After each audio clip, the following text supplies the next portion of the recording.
Assalamualaikum warahmatullahi wabarakatuh. Selamat pagi semuanya. Selamat pagi. Kita berjumpa lagi di pembelajaran PAI kelas 8. Untuk materi kita hari ini adalah iman kepada kitab Allah. Sebelumnya marilah kita awali pertemuan pada kali ini dengan baca umul kita bersama-sama. Ala hadhihi niyyah wa ala kulli niyatin shalihah wa li jabalil mas'ul. Al-Fatihah. A'udzu billahi minasy syaithanir rajim. Bismillahirrahmanirrahim. Alhamdulillahi rabbil alamin. Ar-Rahmanir Rahim. Maliki yaumiddin. Iyyaka na'budu wa iyyaka nasta'in. Ihdinas siratal mustaqim. Siratal ladzina an'amta 'alaihim ghairil maghdubi 'alaihim waladdallin. Amin. Terima kasih. Langsung saja untuk absensi nanti silahkan kalian komentar ataupun kalian bubuhkan sesuatu di channel YouTube ini ya. Oke, langsung materi kita adalah iman kepada kitab Allah. Iman kepada kitab Allah merupakan rukun iman yang ketiga. Ya, kalian masih hafal rumus al-makirahata? Al iman kepada Allah, ma iman kepada malaikat, ki iman kepada kitab Allah. Al-makirahata. Ya. Oke. Kitab Allah adalah wahyu yang diturunkan Allah Subhanahu wa taala kepada para nabi dan rasul Allah. Ya. Kemudian iman kepada Allah berarti percaya dan yakin sepenuh hati bahwa Allah Subhanahu wa taala telah menurunkan kitab-kitabnya kepada nabi dan rasulnya. Terus ya. Itu pengertian dari kita iman kepada Allah Subhanahu wa taala. Kita yakin, percaya bahwasanya Allah itu menurunkan kitab-kitab dan suhuf itu. Kita percaya bahwasanya Allah menurunkan Injil, menurunkan Taurat, Zabur. Kita percaya. Akan tetapi yang perlu ataupun yang harus kita laksanakan adalah kitab yang sekarang, yaitu kitab Al-Quran. Kita analogikan seperti ini.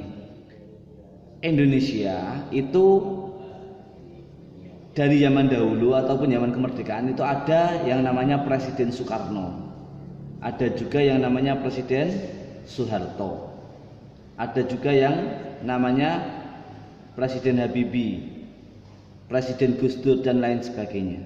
Akan tetapi yang kita taati adalah peraturan presiden yang pertama, yang sekarang. Maaf. Presiden yang sekarang siapa? Yaitulah yang kita ikuti dan kita laksanakan peraturan-peraturannya. Itu cara kita menganalogikan ataupun mengkiaskannya. Oke, lanjut. Kemudian Allah tidak hanya menurunkan kitab-kitab Allah, akan tetapi Allah juga menurunkan suhuf. Oke. Kitab Allah itu merupakan secara pengertian kitab Allah mempunyai pengertian perintah ataupun tulisan. Itu kitab. Kata kitab itu mempunyai arti perintah atau tulisan. Kemudian kumpulan wahyu. Ya. Kumpulan wahyu itu terbagi juga menjadi dua macam. Yang pertama adalah suhuf, yang kedua adalah kitab. Perbedaannya apa? Perbedaannya adalah suhuf adalah wahyu-wahyu Allah yang belum sempurna. Akan tetapi kalau masih sederhana, kalau wahyu adalah kumpulan wahyu Allah yang lebih lengkap daripada suhuf, kayak gitu. Jadi kalau suhuf itu adalah kumpulan wahyu tapi masih sederhana. Tapi kalau kitab itu adalah kumpulan wahyu Allah yang lebih sempurna atau lebih lengkap daripada suhuf. Nah, kitab itu ada 4, yaitu kitab Taurat, kitab Zabur, Injil, dan kitab Al-Quran. Suhuf itu juga berupa lembaran-lembaran yang diberikan kepada beberapa nabi dan rasul. Lanjut. Di sini ada daftar penerima suhuf dan kitab. Yang menerima suhuf yang pertama adalah Nabi Idris. Itu mendapatkan suhuf atau lembaran 30 lembar. Kemudian Nabi Sis mendapatkan 50. Nabi Ibrahim mendapatkan 10. Nabi Musa mendapatkan 10 juga. Kemudian yang mendapatkan kitab yang diberi amanah untuk atau diberi wahyu oleh Allah melalui kitab, yaitu yang pertama Nabi Musa. Nah, Zabur diberikan kepada Nabi Dawud, Injil diberikan kepada Nabi Isa, Nabi Muhammad yang terakhir diberikan Al-Quran. Kalau dalam kitab Aqidatul Awam itu ada bait yang menerangkan ini juga. Tauratu Musa bil huda tanziluha, Zaburu Dawud wa Injilu ala Isa wal Furqanu ala khairil mala. Itu kalau anak-anak pesantren biasanya lancar terkait dengan itu. Jadi Taurat diberikan kepada Nabi Musa, Zabur diberikan kepada Nabi Dawud, Injil diberikan kepada Nabi Isa, Al-Quran diberikan kepada Nabi Muhammad. Nah, kita wajib mempercayai keempat kitab ini, bahwasanya keempat kitab ini adalah benar-benar kitab Allah yang diturunkan oleh Allah Subhanahu wa taala kepada para nabi pilihannya. Akan tetapi yang harus kita laksanakan adalah Al-Qur'annya. Kita cuma wajib percaya aja. Tapi yang kita laksanakan adalah Al-Qur'annya. Karena apa? Al-Qur'an itu sudah merumuskan ataupun sudah komplit dari saduran-saduran dari ketiga kitab ini dimasukkan, penyempurnaannya adalah dalam Al-Qur'an. Oke. Lanjut. Kemudian apa manfaatnya beriman kepada kitab Allah? Pasti kita melakukan sesuatu ada manfaatnya. Ya. 1.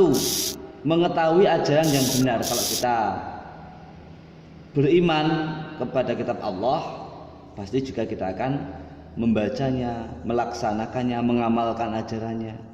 Maka kita akan mengetahui ajaran yang benar dan ajaran yang salah mana. Nggak ada ajaran yang salah. Jadi ajaran yang benar dan yang yakin kebenarannya dari Allah Subhanahu wa taala. Dengan ajaran yang benar ini, dengan bertendensi kepada kitab Allah, kita akan mengetahui oh ini tidak sesuai dengan ajaran dari kitab Allah, berarti itu merupakan salah.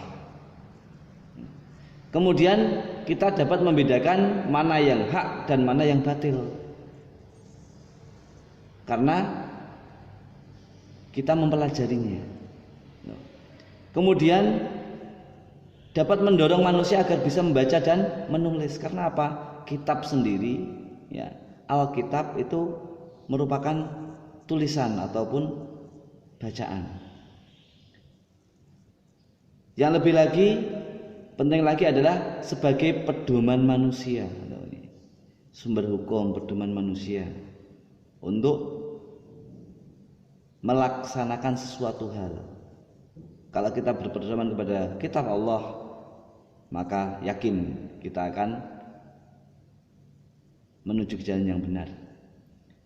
Kemudian mengetahui kasih sayang Tuhannya, kasih sayang Allah. Dari kita beriman kepada kitab, kita mempelajarinya, kita akan tahu besar